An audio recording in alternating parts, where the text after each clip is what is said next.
This is Thames from London. Don't forget, the Christmas line's open and it's there to help you if you need it on 01 484 4483 or 4.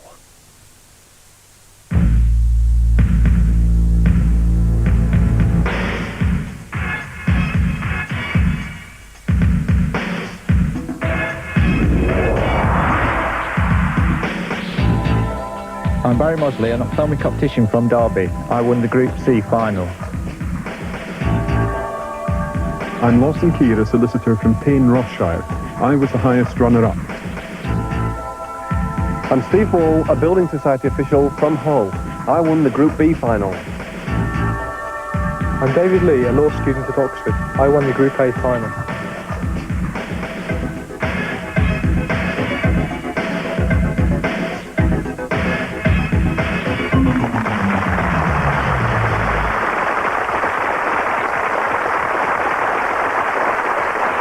Welcome to the climax of the 1988 series, the Krypton Factor Grand Final. From nearly 10,000 original applicants, 36 made it to the screen, and now just 4 remain to do battle one last time. And after 6 more of the most challenging mental and physical tests, one of them will emerge to receive this splendid Krypton trophy and take the title United Kingdom Superperson 1988. Well, our grand finalists are all anxious to get started, so let me wish the very best of luck to each one of them. To Barry Mosley, Lawson Keir, Steve Ball and David Lee.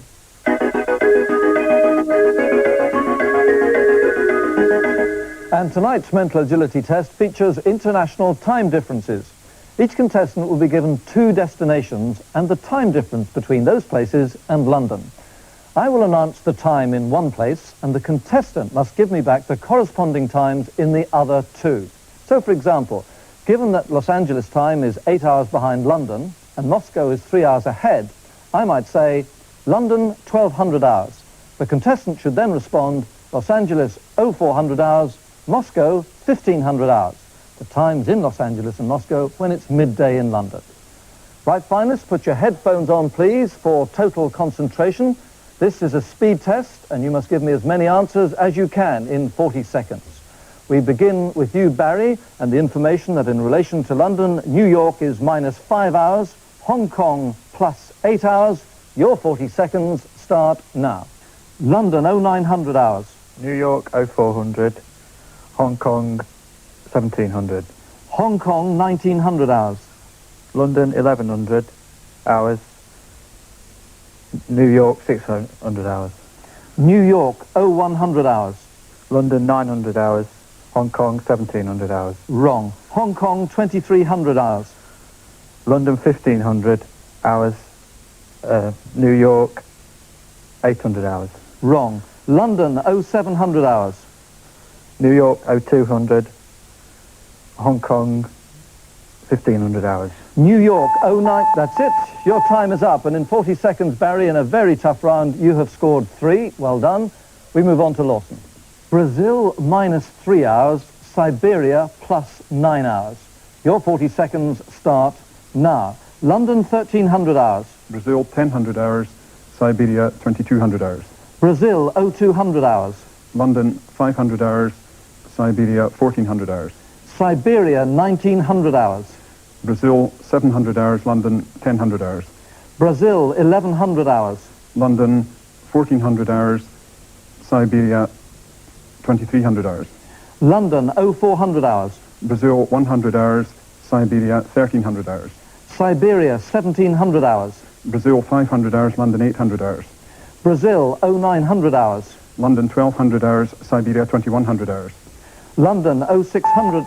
No need to answer that. You were in terrific form, Lawson, and in 40 seconds you have scored 7, which is excellent. Well done. Now, on to Steve. Phoenix, minus 7 hours. Oman, plus 4 hours. Your 40 seconds start now. London, 1100 hours. Phoenix, 400 hours. Oman, 1500 hours. Phoenix, 0500 hours.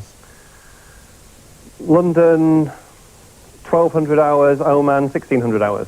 Oman, 2300 hours. London, 1900 hours. Phoenix, 1200 hours. Phoenix, 0900 hours. London, 1600 hours. Oman, 2000 hours. London, 1400 hours. Oman, 1800 hours. Phoenix, 700 hours. Oman, 2100 hours. London, 1700 hours. Phoenix, 1000 hours. Phoenix, 0800 hours. London, 1500 hours. Oman, time's- 1900 hours. Your time's up just before you finished that. You had, in fact, got it right, but the time was up. In 40 seconds, you got 6 right, which, again, is an excellent performance, Steve. Well done. And finally, to David. Cuba, -5 hours. Sri Lanka, +6 hours. Your 40 seconds start now. London, 0700 hours. Cuba, 0200 hours. Sri Lanka, 1300 hours. Cuba, 1200 hours. London, 1700 hours. Sri Lanka, 2300 hours. Sri Lanka, 1900 hours. London, 1300 hours. Cuba, 800 hours. Cuba, 0500 hours. London, 1000 hours. Sri Lanka, 1600 hours. London, 0600 hours. Cuba, 0000 hours. No, sorry. Carry on. On to the next one. Sri Lanka, 1500 hours. Well, no need to answer that. Hard luck on the previous one, but in 40 seconds, you got 4 right. Well done, David. Well, that was the toughest mental agility test of the series. As you'd expect in a grand final, and under pressure, they cope with it brilliantly. And we'll go straight to the scoreboard to see how it all worked out. And there we are, 4th Barry, in 3rd place David, 2nd Steve, but having got 7 time differences correct, the early leader with a Krypton factor of 10, Lawson Keir.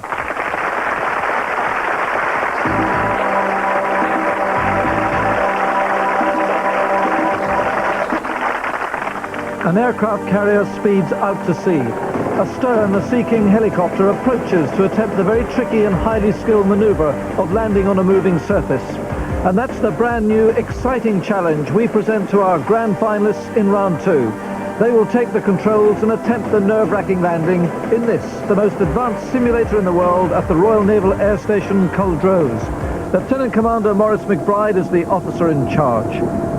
And Barry Mosley is first into the pilot's seat. And that flare tells him that he has 1 mile to go. His left hand on the collective lever, which moves the chopper up and down. The cyclic stick in his right hand will roll the helicopter to the left or right. So it's a real test of coordination, a bit like patting your head with one hand while rubbing your stomach with the other. Just coming up astern of the aircraft carrier now, and drops down too low, almost ditched in the sea there, but is now pulling on the left hand to get height again, which he's done quite nicely. And he's over that deck and coming in to land. And down he goes. A couple of bounces there, but he's landed, and that's brilliant stuff. Barry Mosley, well done. Lawson Keir, at about 1,000 feet, heading for the deck of HMS Illustrious. Now, the controls are very sensitive, and he's just pulling up gently with his left hand on that collective lever to maintain his height. It's a whole new technique to master after the fixed-wing aircraft, the 146 jet and the Sea Harrier jump jet. He's getting a bit close to those funnels now, and descending too hard, and that's a crash on the deck. Hard luck, Lawson Keir. Steve Ball next, and he's in a fair bit of trouble already. That's the ship over to the right. It should be dead ahead, so he's got a lot of work to do here. He needs to gain height by pulling up with his left hand, and also to slow down a lot, which is achieved by pulling back the cyclic stick in his right hand. And that's what he's attempting to do now. Real coordination and skill required. And he's done pretty well to get back behind the ship and above it. Now can he get it down? This is the tricky moment. And going very close to those funnels, he's got to do something about it, and he veers off to the left. He's overdone it now. He's in big trouble. This is going to be a crash. There he goes. He's off the side of the aircraft carrier and into the ocean. Well, that's a pity, because he had recovered quite well. And finally, the second of our 2 Scots finalists, David Lee. Now, he crashed the 146 passenger jet, but he landed the Sea Harrier jump jet, so what would he do here? A young man who's failed his driving test a couple of times, but showing tremendous control and coolness here as he closes in on that deck at a perfect height. Now, can he get it down? Speed, control with the right hand, height with the left hand, and he's just holding it above the deck, because don't forget that aircraft carrier is steaming ahead, and he's just trying to hold it and move forward a little bit. This is beautiful control here by David Lee, and puts it down now. That's outstanding. A very controlled flight. Now, here's High Lieutenant Commander McBride judged it. Fourth was Steve Ball, off course at the start and overcorrected to crash at the end. Rolling off the deck into the sea, 2 points. Third was Lawson Keir. A very good approach, positioned nicely over the deck, but descended too quickly for a crash landing, 4 points. Second, Barry Mosley, a good approach, but almost ditched at the stern of the ship. Recovered well for a good landing, 6 points. And the winner, David Lee, a very controlled and smooth flight with an excellent landing. So congratulations to David on that brilliant performance, and of a man who just can't pass his driving test. Lieutenant Commander McBride said he has the touch of a born pilot. Well done to him, and now to the scoreboard to see what difference those points make. And, well, look at that, 2 people sharing third place with 8 points, but we have joint leaders with Krypton factors of 14, both Scotsmen, solicitor Lawson Keir and postgraduate law student at Oxford University, David Lee.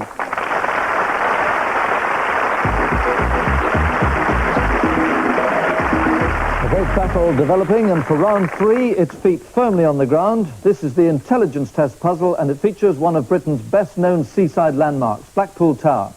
Contestants, in front of you are 12 irregular shapes of diminishing size. Your task is to fit them together to complete the tower.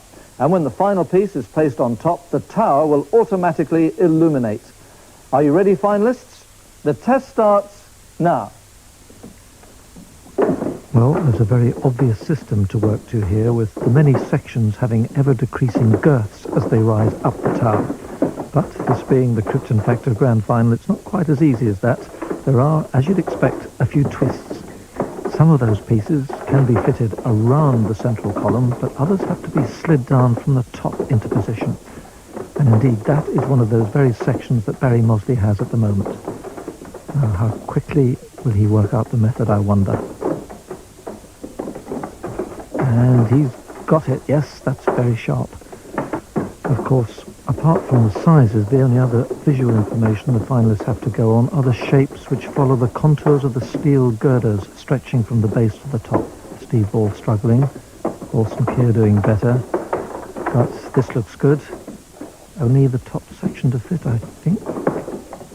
And yes, the tower lights up, and David Lee wins it. That's brilliant. And the man he shared the lead with going into the round, Lawson Keir, is just a few seconds behind. And that means the Scots take first and second places. Spatial awareness, not one of Steve Ball's strong points. And it's Barry Mosley who takes third place, worth 4 points to him. And now it's Steve finishing fourth, but no disgrace in that because they were excellent times all round. A marvellous looking test, and our congratulations to David, whose face lit up almost as much as the tower when he realised he had the 10 important points. And it means we do now have a clear leader with a Krypton factor of 24, the student whose home is in Alva near Stirling, David Lee.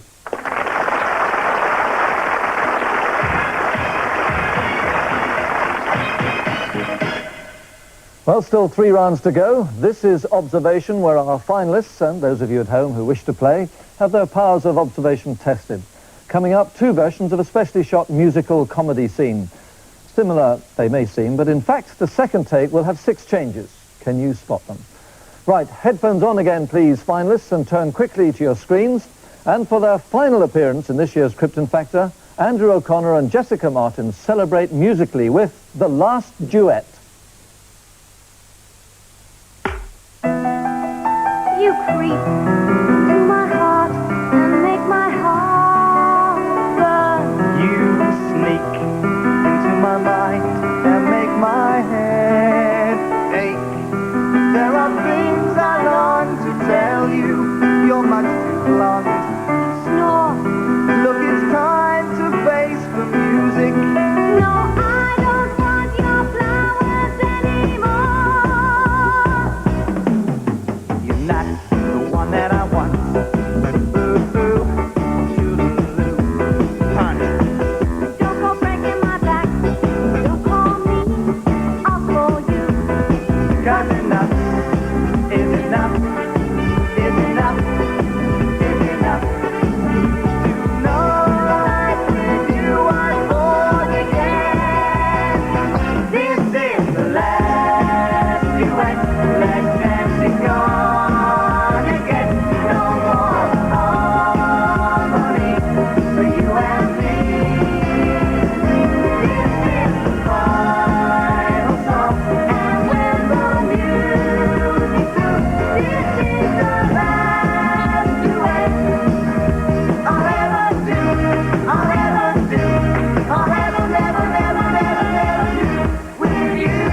would you please write down what you think the 6 changes were?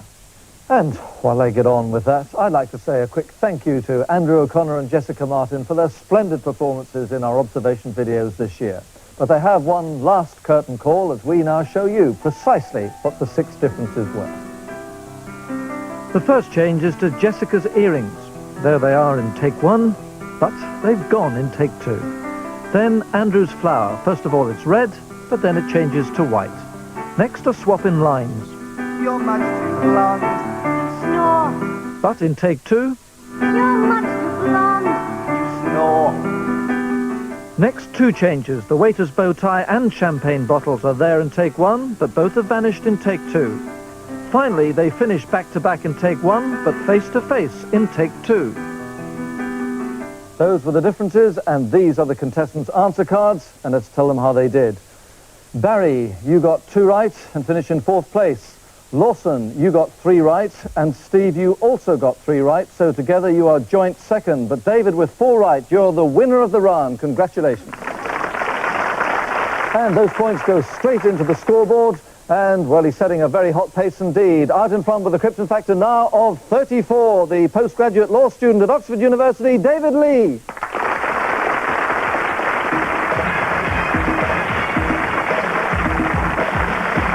For round 5, we go out to the assault course where all 4 finalists will start together on the orders of Colonel Terry Hammond. Off they go, and if we look back at their times recorded on this course, David Lee on the far side in blue is slight favourite, but Barry Mosley, nearest to us in red, was only 2nd slower, and Steve Ball's time suggests that he's within striking distance too. So we are expecting a tremendous battle. And 3 of them over that wall together. The man who's dropped just a couple of strides behind is Lawson Keir in green. Not too far behind though. And off that high balance, it's David Lee, nice landing, and into the vertical pipes with Steve Ball 2nd, Barry Mosley 3rd, and they pull themselves up on a rope inside that very hard obstacle. And it's David who comes out first with Barry 2nd and Steve 3rd. And now here's another obstacle where many a mistake has been made, but not by David Lee, not by Steve Ball or Barry Mosley. They're all together and climbing, just what we hoped for in the final. What a race this is turning out to be. And all of these finalists, of course, it's their 3rd run on the assault course, so they know the techniques, they know the stamina that's needed, and they know most of all how to pace the race. Lawson back in 4th place, but David has established a slight lead, and of course it's a personal battle here between him and Barry Mosley. David, as he selects a strand of rope and begins to pull back on it to climb, that's the best technique to use. Your feet either side of that strand of rope, 30 feet high, that's a nice flip over at the top, because he and Barry Mosley are unbeaten on the course. Lovely turn by Barry Mosley as well. So one of them has to be beaten for the first time today. I wonder who it's going to be. At the moment, David Lee is slightly in the lead, but Barry Mosley is just behind him. David, who's represented Oxford University of Soccer, played lots of squash, and Barry Mosley, who's completed several marathons, so he knows he's got the stamina and a good finish. That's Steve Ball in 3rd place. Lawson Keir is behind him, not too far behind, so a good battle going on for 3rd place. But the battle for 1st place is definitely between these 2. David Lee in the lead, and he'll be thinking very hard now about his landing. Important to get this right, to clear as much of the water as he can, and he almost cleared the lot. That's a brilliant landing by David Lee. Now Barry Mosley is going to have to match that. He gets the feet right up, which is the key to it, and he too almost clears the water. But it is David Lee who's going to win this race. Over the line he comes to get 10 valuable points. A very well-judged race. Congratulations to him. And Barry Mosley is 2nd, 6 points. What a fight they had. And here's the fight for 3rd place. Lawson Keir, he tries to make up too much ground there, trying to catch Steve Ball. And that's allowed Steve to finish comfortably in 3rd place, to pick up 4 points, with Lawson 4th. And before we go to the scoreboard, as that was the last assault course race of the series, we now know who have won the awards for the fastest male and female contestants. Alan Robbie from Fraserburgh, Scotland, and Hereford actress Elizabeth Hayward. Our warmest congratulations to them. But now back to the scoreboard, and that assault course victory means he's stretched his lead to 16 points. Oxford's David Lee.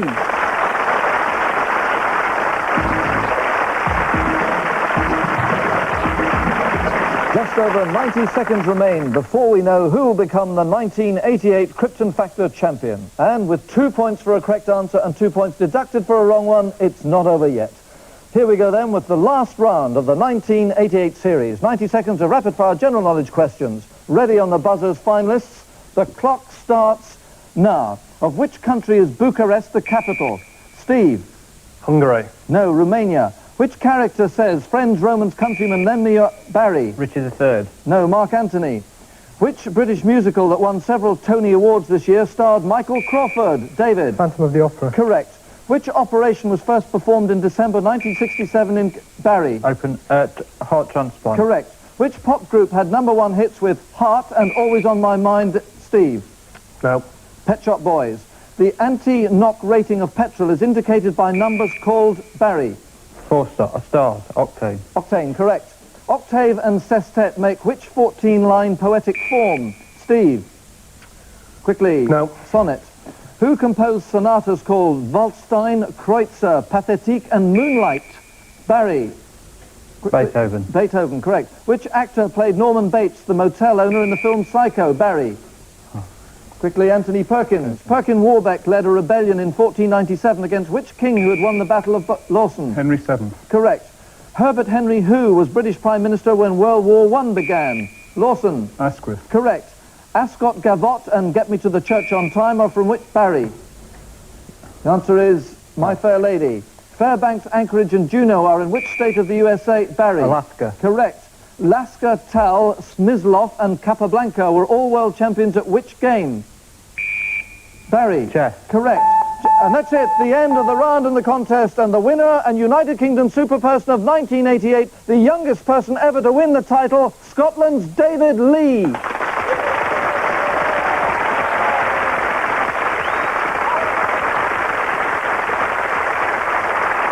Congratulations, David. Brilliant performance. Last year it was the first ever woman. This year it's the youngest ever contestant to win, and you led, I think, from the second round onwards, which is a great way to do it. You must be very pleased. Yeah, thanks very much. Yeah. Absolutely exhausted, actually. Well, Terrible. it was a marvellous performance, and congratulations to you. Thanks very much. And now to present the trophy to our new champion, a man who knows better than most what it is to be a winner. He was 7 times National Hunt champion and first past the winning post more than 1,000 times. Ladies and gentlemen, one of sport's great achievers, John Frankham. Welcome to the Krypton Factor, John. Welcome. You were, of course, tremendous over the jumps, and we've got a few jumps in our programme on the assault course. Is that something you'd fancy a crack at? I think I'd have needed my horse to have beaten David the way he went up there. I'd love to see a horse going down the aerial slide. It's great to see you here, John, and I would now like you to present the trophy to our 1988 United Kingdom Superperson, David Lee. That's a great achievement, that. It's been 200 years ago they'd have started breeding from him.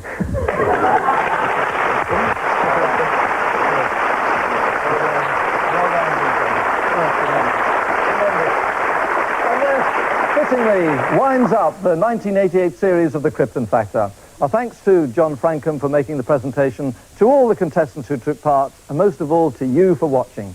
We shall be back next autumn. In the meantime, let me wish you a happy new year, and we shall congratulate one more time our new Krypton Factor champion, Scotland's David Lee.